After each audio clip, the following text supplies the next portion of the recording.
வணக்கம், என்னுடைய பேர் சரவணன். நான் மதுரையிலேருந்து வரேன். வெட்டிங் ரிசப்ஷன் வந்திருந்தேன். சாயங்காலம் வந்தோடனே ஒரு காபி, அதுக்கப்புறம் பார்த்திங்கன்னா நம்ம ஒரு ஒரு அருமையான வடை இது பஜ்ஜி கொடுத்தாங்க. அதுக்கப்புறம் ஒரு ஸ்வீட்டு, இதெல்லாம் சாப்பிட்டு முடித்தவுடனே ஒரு பானிபூரியோடைய டேஸ்ட்டில் ஒரு மசாலா கொடுத்தாங்க, ஒரு போண்டா மாதிரி. அது ஒரு அருமையாக இருந்துச்சு. அதுக்கப்புறம் இப்போ பார்க்கும்போது பார்த்திங்கன்னா ஒரு காரப்பணியார சட்னியோடு கொடுத்தாங்க.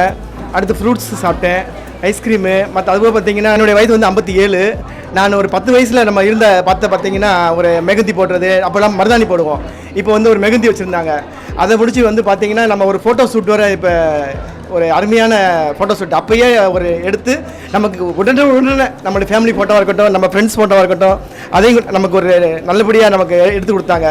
அங்கே ஒரு கடை வச்சுருந்தாங்க பார்த்திங்கன்னா. அந்த கடையில் பார்த்திங்கன்னா நம்ம பழைய அந்த காலத்தில் பார்த்த கமர்கட்டு, கல்லமிட்டாயி, அப்புறம் அந்த இது நம்ம இது சுத்தம் பார்த்தீங்களா, 10 ரூபா 10 பைசா காசில் ஒரு ராட்டினம் இது ஜிங்னு சுத்தம் பார்த்தீங்களா, அது கூட வச்சுருந்தாங்க. அதெல்லாம் எனக்கு ரொம்ப பழைய காலத்து ஞாபகம் வந்துச்சு. அப்புறம் நம்ம ப்ரைஸ் எடுப்போம், 2 ரூபா 1 ரூபாய்க்கெல்லாம் ப்ரைஸ் எடுக்கிற மாதிரி எடுப்போம். அது ஒரு 2 ரூபா நோட்டு, 1 ரூபா காசு அதெல்லாம் வச்சு ஒரு ரொம்ப ஒரு அருமையாக. அப்புறம் மாங்காய் தொக்கு, நம்ம போய் 5 காசுக்கு அந்த காலத்தில் மாங்காய் தொக்கு சாப்பிட்டோம் பார்த்தீங்களா, அதெல்லாம் ஒரு அருமையான ஒரு நினைவுகள், அந்த காலத்து நினைவுகள் இருந்துச்சு. அதனால் இந்த கேட்ரிங்க்கு வந்த அனைவருக்குமே, இந்த ஆர்கனைஸ் பண்ணவருக்கும் நன்றி தெரிவிச்சுக்கிறேன். எனக்கு பிடிச்ச கேட்ரிங் கைமணன் கேட்ரிங். Super taste.